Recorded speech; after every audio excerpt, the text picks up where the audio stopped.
الله من الشيطان الرجيم. بسم الله الرحمن الرحيم. ولو شئنا لبعثنا في كل قرية نذيرا فلا تطع الكافرين وجاهدهم به جهادا كبيرا. شروع اللہ کے نام سے جو انتہائی مہربان ہمیشہ رحم فرمانے والا ہے، اور اگر ہم چاہتے تو ہر بستی میں ایک ڈرانے والا بھیج دیتے، پس تو کافروں کی اطاعت نہ کر اور ان سے اس قرآن کے ذریعے بڑا مجاہدہ کر۔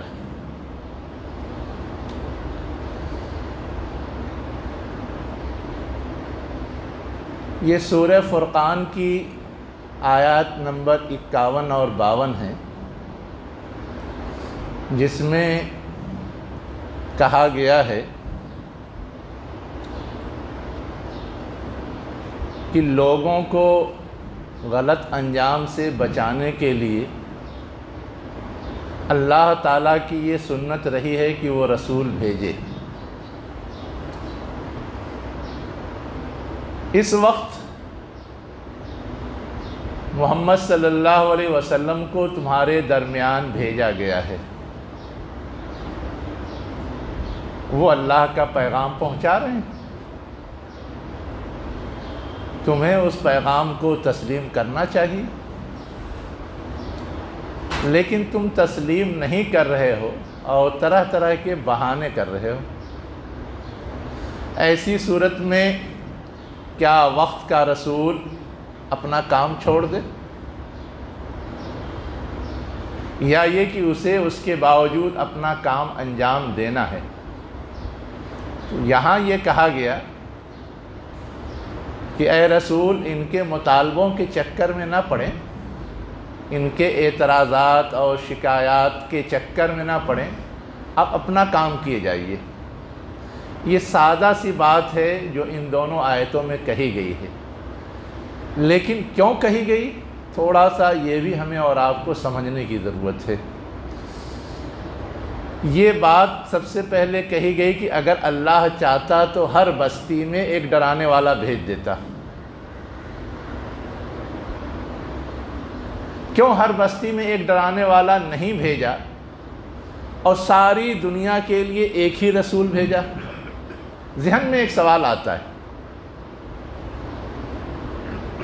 حالانکہ اس سے پہلے انسانی تاریخ میں یہ روایت تھی کہ ہر قوم کے لیے ایک رہنما آتا تھا، ہر علاقے میں جہاں ضرورت ہوتی تھی ایک پیغامبر بھیجا جاتا تھا، لیکن نبی کریم صلی اللہ علیہ وسلم ساری دنیا کے لیے بھیجے گئے۔ کیوں؟ وجہ اس کی یہ ہے کہ اللہ تعالیٰ یہ چاہتا تھا کہ ساری کائنات، ساری دنیا کا خدا ایک ہے، اس کا دین ایک ہے، اس کی شریعت ایک ہے، تو اس کا رسول بھی ایک ہی ہو، اس کا مرکز بھی ایک ہی ہو۔ گویا اللہ تعالیٰ ایک عالمی امت ڈیولپ کرنا چاہتا تھا، ایک آفاقی امت ڈیولپ کرنا چاہتا تھا، اسی لیے اس نے ایک رسول بھیجا۔ ہر بستی، ہر گاؤں کے لیے اگر الگ الگ رسول ہو تو یہ چیز ایک تنگ نظری کی دلیل ہے، ایک محدودیت کی دلیل ہے، ایک طرح سے مفاد پرستی کی دلیل ہے۔ آخر اس کا تجربہ بھی انسانی تاریخ میں ہو چکا تھا۔ موسیٰ علیہ السلام کو جو دین دیا گیا تھا وہی دین تو عیسیٰ علیہ السلام کو بھی فالو کرنا تھا، لیکن صرف اس لیے کہ عیسیٰ علیہ السلام وہاں سے تعلق نہیں رکھتے تھے، ان لوگوں سے تعلق نہیں رکھتے تھے، اس لیے یہود نے ان کی مخالفت شروع کر دی۔ اور ایک دین کے ماننے والے ہونے کے باوجود آپس میں جھگڑا کرنے لگے، ایک دوسرے کے دشمن ہو گئے، یہ کہتے تھے وہ کہ حق پر نہیں ہے، وہ کہتے تھے یہ حق پر نہیں ہے۔ تو اللہ یہ چاہتا تھا کہ ساری دنیا کے لیے ایک ہی دین رہے، ایک ہی رسول رہے، ایک ہی پیغامبر رہے، ایک ہی شریعت رہے، اس لیے اس نے ہر بستی کے لیے الگ الگ رسول نہیں بھیجا ہے۔ یہاں یہ سوال کیوں اٹھا؟ سوال اس لیے اٹھ رہا تھا کہ اللہ کے رسول مکہ میں مبعوث ہوئے تھے، بنو اسماعیل کے درمیان مبعوث ہوئے تھے، اور پہلے سے جتنے نبی آتے تھے وہ مکہ میں نہیں آئے۔ وہ یہ چاہتے تھے کہ جیسے پہلے آتے تھے ہمارے درمیان، ویسے آج بھی بنی اسرائیل ہی میں رسول ہونا چاہیے، دوسری قوم میں دوسرے لوگوں کے درمیان کیوں رسول آیا؟ یہ جو تنگ نظری تھی، اصلاً اس تنگ نظری کا جواب دینے کے لیے کہا کہ اللہ کے لیے ناممکن نہیں تھا، پہلے تو وہ یہی کر رہا تھا، لیکن اب وہ ایک اس سے برتر اور اس سے بہتر چیز کرنا چاہتا ہے، اس لیے اس نے ایک رسول بھیجا ہے اور اسی کو ہر ایک کو تسلیم کرنا ہے، ہر ایک کو اسی کو ماننا ہے۔ ایسا بھی نہیں ہے کہ وہ اپنا کام نہیں کر پا رہا ہے اس لیے دوسرا رسول بھیج دیا جائے، تیسرا رسول بھیج دیا جائے۔ رات کے اندھیرے میں ایک ستارہ اگر نکلے تو اس کی روشنی کافی نہیں ہے، تو بہت سارے ستارے نکلتے ہیں، لیکن دن میں ایک سورج کافی ہے۔ جب ایک سورج کافی ہے تو اب 2 سورج، 3 سورج، 4 سورج کی ضرورت باقی نہیں رہ جاتی، وہ روشنی پوری دنیا کو روشن کر دیتی ہے، کافی ہے۔ ویسے یہ ایک پیغامبر پوری دنیا کو ہدایت اور رہنمائی پہنچانے کے لیے، اللہ کا پیغام پہنچانے کے لیے کافی ہے، اس لیے کسی دوسرے اور تیسرے نبی کی ضرورت نہیں ہے، نہ اس قوم اس قوم، نہ اس گاؤں نہ اس گاؤں، الگ الگ نبی بھیجنے کی ضرورت ہے۔ یہ وہ بات ہے جو پہلی آیت میں کہا گیا کہ اگر اللہ چاہتا تو ہر بستی میں بھیج دیتا، لیکن اس نے نہیں بھیجا، اس کی وجہ ہے، اس کی حکمت ہے، اس کا اپنا ایک فائدہ ہے۔ اب اس کو سمجھنے کے لیے میں ایک بات اور آج کے تناظر میں آپ کے سامنے رکھتا ہوں۔ ہم اور آپ مسلمان ہیں، امت مسلمہ سے تعلق رکھتے ہیں، پوری دنیا میں کہیں مسلمان ہو اور ایک دوسرے سے قربت رکھتے ہیں، ایک دوسرے سے مانوس ہوتے ہیں، ایک دوسرے کے سلسلے میں ہمدردی کا جذبہ رکھتے ہیں، اس لیے کہ ہم ایک رسول اور ایک مرکز سے وابستہ ہیں۔ ہمارا مرکز خانہ کعبہ سے وابستہ ہے۔ دنیا بھی اس چیز کو سمجھتی ہے، لیکن وہ اپنے مفاد کے چکر میں یہ چاہتی ہے کہ یہ چیز مسلمانوں کے اندر نہیں ہونی چاہیے۔ آخر یہیں ہم سے اور آپ سے یہ مطالبہ تو کیا جاتا ہے نا کہ اگر آپ کو یہاں رہنا ہے تو آپ اپنے آپ کو خانہ کعبہ یا مکے سے مت جوڑیے، وہاں سے اپنی وابستگی ختم کیجیے۔ آپ رہتے یہاں ہیں اور سوچتے ہیں وہاں کے بارے میں، آپ رہتے یہاں ہیں اور سوچتے ہیں دنیا بھر کے مسلمانوں کے بارے میں۔ اب یہ جو سوچ ہے یہ تنگ نظری کی سوچ ہے، یہ محدود سوچ ہے، یہ مفاد پرستی کی سوچ ہے جو اللہ کے ہر ایک کا خالق ہونے کے خلاف ہے۔ دنیا میں جتنے انسان ہیں سب اللہ کی مخلوق ہیں، سب اللہ کی عیال ہیں، سب ایک آدم کی اولاد ہیں، سب بھائی بھائی ہیں، سب میں تو تعلق ہونا چاہیے، سب میں ہمدردی ہونی چاہیے، سب میں خیر خواہی ہونی چاہیے۔ یہی تو یہ رسول پیغام دے رہا ہے۔ تو پہلی بات یہ سمجھائی گئی۔ اب اس کے بعد جو دوسری بات بتائی گئی کہ لوگ اصلاً جو آپ کے خلاف ہیں وہ اپنے اپنے مفاد کے چکر میں ہیں، اس لیے آپ ان کی بات تسلیم نہ کیجیے۔ فَلَا تُطِعِ الْكَافِرِينَ، یہ کافر جو ہیں یہ طرح طرح کے مطالبے آپ کے سامنے رکھتے ہیں، آپ ان کی بات تسلیم نہ کیجیے۔ کیا مطالبہ رکھتے تھے؟ سیرت کی کتابوں میں موجود ہے۔ وہ یہ مطالبہ رکھتے تھے کہ ہم بہت سے خداؤں کو پوچھتے ہیں، آپ اس پہ تنقید کرتے ہیں اور کہتے ہیں کہ ایک خدا کو مانو، آپ اس سے رک جائیے۔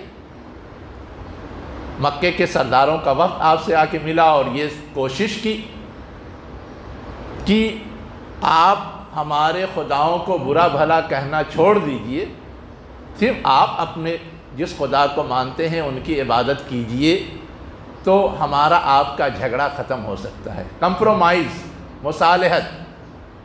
حالانکہ اللہ تعالیٰ تو یہ چاہتا ہے کہ پوری دنیا میں توحید کا بول بالا ہو، ایک خدا کا حکم چلے، ایک خدا کا قانون چلے، اسی لیے تو اس نے رسول بھیجا، ایک خدا کی پرستش ہو۔ اب جب اللہ تعالیٰ نے اس کام کے لیے رسول بھیجا ہے تو رسول کیا یہ کمپرومائز کرے گا، یہ سمجھوتا کرے گا، اس بات کو تسلیم کرے گا؟ ہرگز نہیں۔ تو کہا گیا کہ اس طرح کے سمجھوتے کی کوشش کی جا رہی ہے، آپ اسے ہرگز تسلیم نہ کریں۔ اب تسلیم نہ کریں تو کریں کیا؟ تو کہا گیا کہ ان کے اندر جتنی خرابیاں پائی جاتی ہیں، سوچ کی، فکر کی، نظریے کی، طرز عمل کی، ان تمام کے خلاف اسی کتاب قرآن مجید کے ذریعے جہاد کیجیے۔ وَجَاهِدْهُمْ بِهِ جِهَادًا كَبِيرًا، جہاد کیجیے۔ اب قرآن کے ذریعے جہاد کیا ہوگا؟ ہم نے آپ نے اگر قرآن پڑھا ہے، پرانی آیات پڑھی ہیں، تو ہم خوب آسانی سے سمجھ سکتے ہیں۔ قرآن میں احکام کی آیات کم ہیں اور عقائد کی آیات، قوموں کے عروج و زوال کی داستان کی آیات زیادہ ہیں۔ اور شروع میں جو آیات نازل ہوئی ہیں اس میں ہے کیا؟ شرک کی تردید ہے، کفر کی تردید ہے، الحاد کی تردید ہے۔ شرک غلط، کفر غلط، الحاد غلط، ایک اللہ کو چھوڑ کے بہت سارے خداؤں کو ماننا غلط، اور اسے سمجھایا گیا ہے۔ اس کے برخلاف توحید کی دعوت دی گئی ہے، قُلْ هُوَ اللَّهُ أَحَدٌ اللَّهُ الصَّمَدُ لَمْ يَلِدْ وَلَمْ يُولَدْ وَلَمْ يَكُنْ لَهُ كُفُوًا أَحَدٌ۔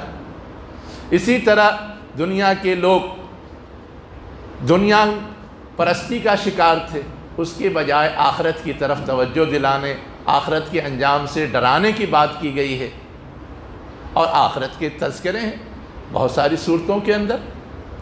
اسی طرح ایک رسول کے بجائے وہ بہت سارے رسولوں کے ماننے والے تھے، اور بہت سارے رسولوں کو ماننے کے باوجود ان کی اصل تعلیمات پہ وہ فالو نہیں کر رہے تھے، اس میں طرح طرح کی تبدیلی کر لی تھی، چاہے وہ یہود ہوں، چاہے وہ عیسائی ہوں یا دوسرے ہوں۔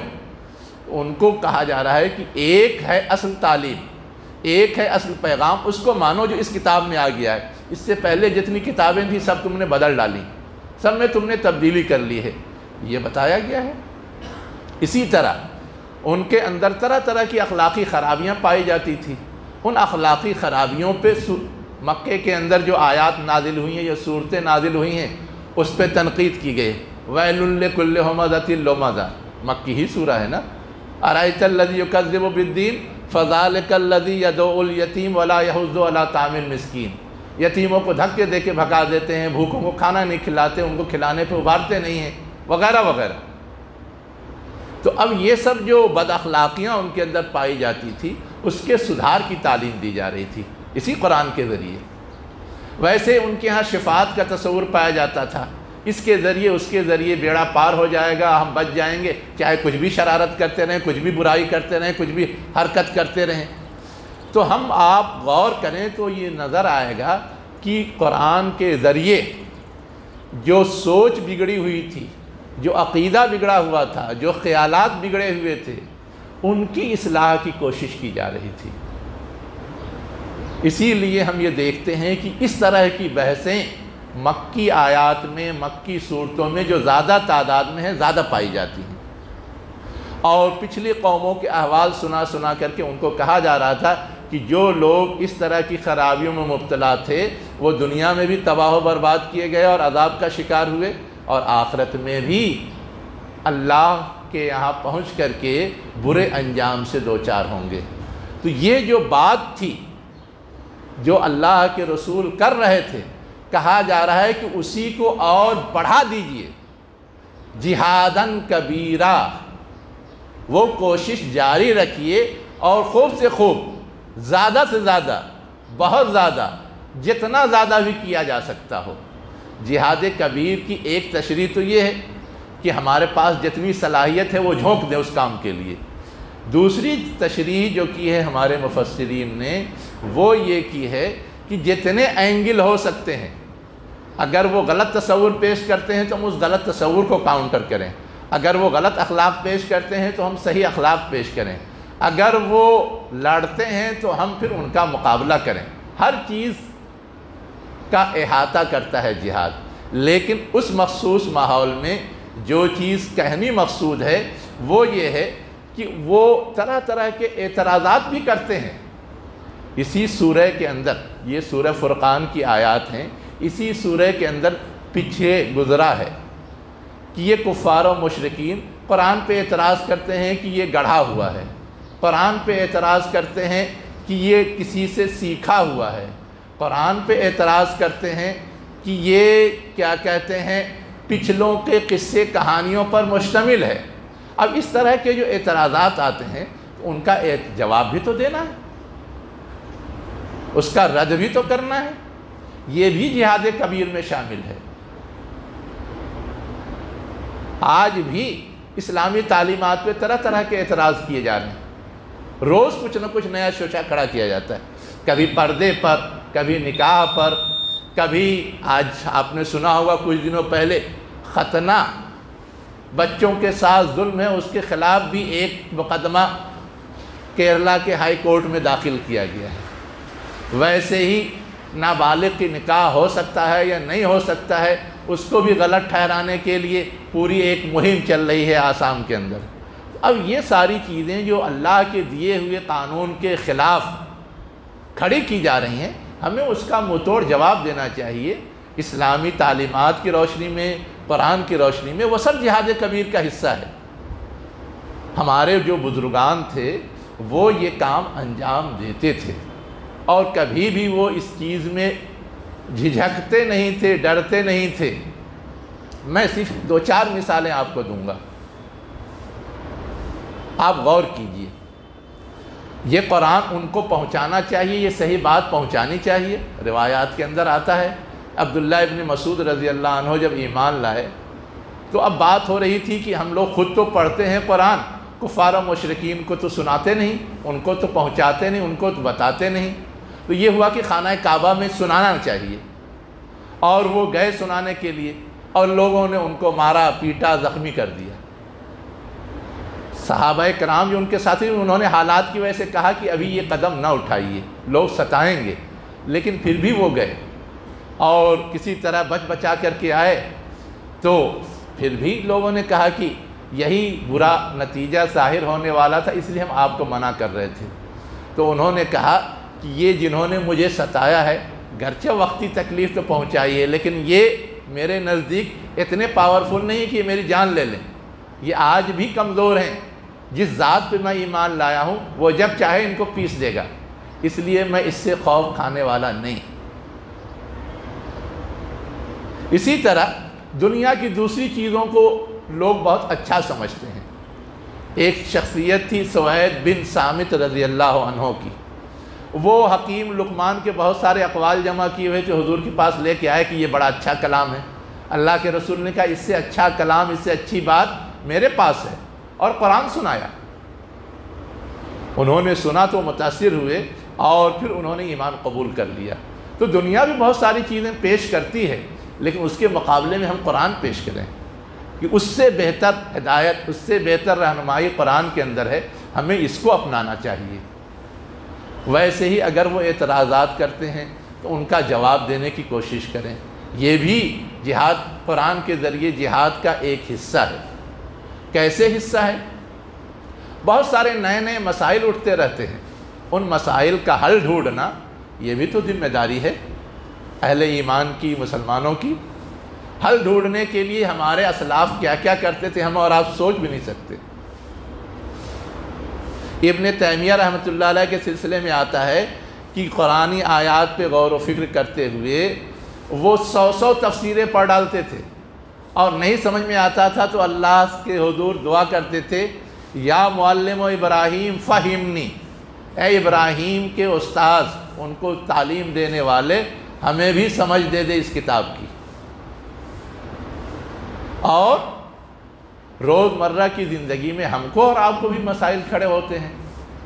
حجاج بہت بڑا ظالم تھا، اس کے ظلم کے خلاف سعید بن جبیر رضی اللہ عنہ ایک مشہور تابعی تھے، انہوں نے آواز اٹھائی، اس نے ان کو قتل کرنے کا منصوبہ بنا لیا اور بلایا قتل کرنے کے لیے، کچھ گفت و شنید ہوئی اور قتل کا فیصلہ بھی سنا دیا، لیکن اس فیصلے کے باوجود انہوں نے ایک اجازت چاہی کہ میں 2 رکعت نفل پڑھ لیتا ہوں، اس کے بعد جو کرنا ہے تم کرنا۔